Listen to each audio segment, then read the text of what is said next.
The Bible says, pray without ceasing. Pray without ceasing.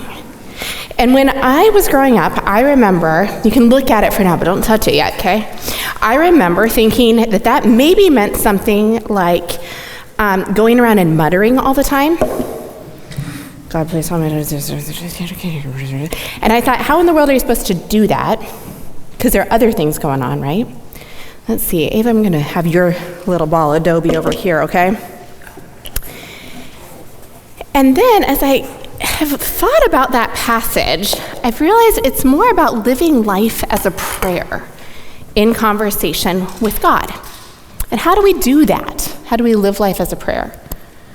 Just like anything that we want to get better at, it starts with some practice. That's why we have things called prayer practices. We practice living life in conversation with God, living aware of God. Yeah? And today, we're going to practice one of my favorite prayer practices, which I do when I make bread. You ready to try this with me? All right, so start by looking at your bread. Just take a look at it. Notice its color. Notice if it is smooth or rough, if it looks like you would expect bread dough to look. God, I wonder what you see when you look at me. Do you see my rough places or the ways that I'm still becoming what you want me to be? What do you notice in me, God? Okay, now smell it. Get right in there and smell it. Can you smell it? Yeah? No noses too plugged up to smell? Do you like the smell? Some of you are yes and some of you are no. God, this world is so full of smells, and some of them we really like and some of them make us want to plug our noses. I wonder, God, why did you make some things so stinky? Why does this bread dough smell really good to me when I know that for some other people it maybe doesn't smell good? Or if I let it get moldy, it would really not smell good. Okay, now touch it. Just touch it. Is it sticky or smooth? Are some parts of it it's kind of soft? Is it hard? No. In some places it's sticky. God, how do you decide what is going to be soft and what's going to be hard? Okay, now you can begin to knead it, because I didn't knead this dough. I just mixed it. So kind of push those pieces together. If you haven't kneaded bread dough before, kind of look around. You can watch me a little bit. Kind of twist it and turn it and push it and pull it. Notice how it starts to feel and look different as you work the dough. Did you know this is called working the dough? And if we didn't do this, it would not rise properly. This activates the gluten. The bread would be really hard and clumpy, kind of like a rock, if we didn't knead the dough. We could still eat it. It'd be edible, but it wouldn't be very good. God, when I knead bread, I sometimes wonder if you have to work me like this.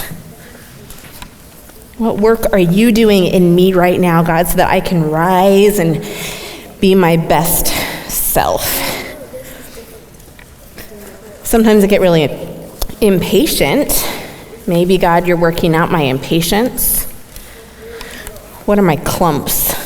Or what are the things that you think are my clumps, God, that I maybe don't even think of as clumps? Is your dough starting to get smoother? Did it change a little bit as you worked it?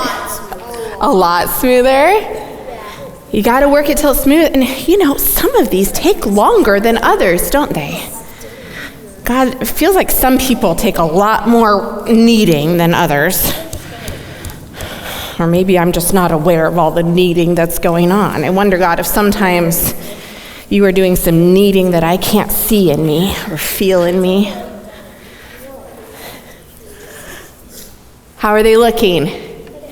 Are they decently smooth? Mine's getting pretty smooth. Yeah? Yours is pretty smooth, Ava? Okay, now we're gonna shape it. So you're gonna, look at this. You're gonna stretch up a side a little bit and fold it to the middle and do that all the way around. Might take 4 times, might take 5. And then you're gonna flip it over and go like this. Kind of make it into a round little bun.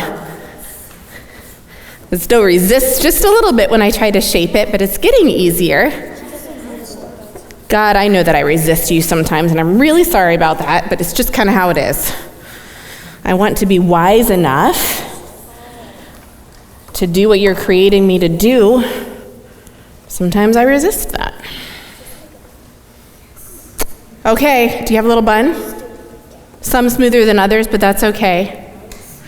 All right, now Pamela has written your names on here, and you're gonna go ahead and bring up your little piece of bread and put it there by your name.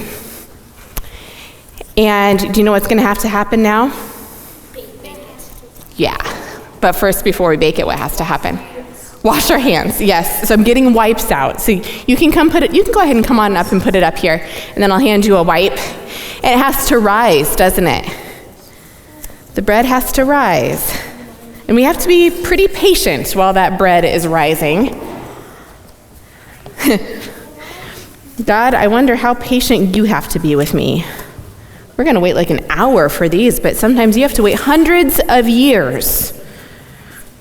Come on up and set them up here.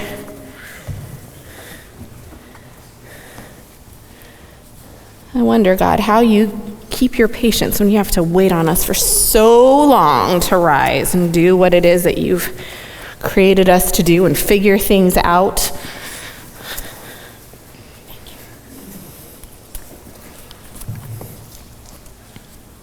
There you go. You can wipe those hands off.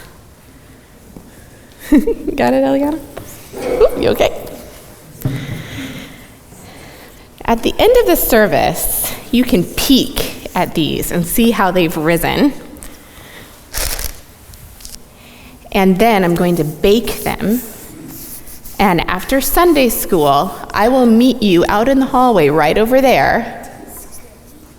And we can get your buns and you can eat them, okay? And when you taste that bread, that's the sense we didn't do, did we? We didn't listen to the bread, maybe we should have, and we didn't taste it. So after Sunday school, when you taste it, I wonder what thoughts you'll want to say to God. What would your prayer be to God as you taste it? Now, some of you might have brought some things with you for the harvest offering. And some of you brought things with you for the harvest offering. And so if you did, while we sing this next song, I'm going to invite you to bring those things forward and put them here on the steps. And then later in the service, we'll come up and take things from that. The song is 747, We Plow the Fields and Scatter. So come on up and bring those offerings forward. And I'm guessing that many of these gifts were made with praying without ceasing. And for all of us, sharing our abundance is a way that we live a life of prayer.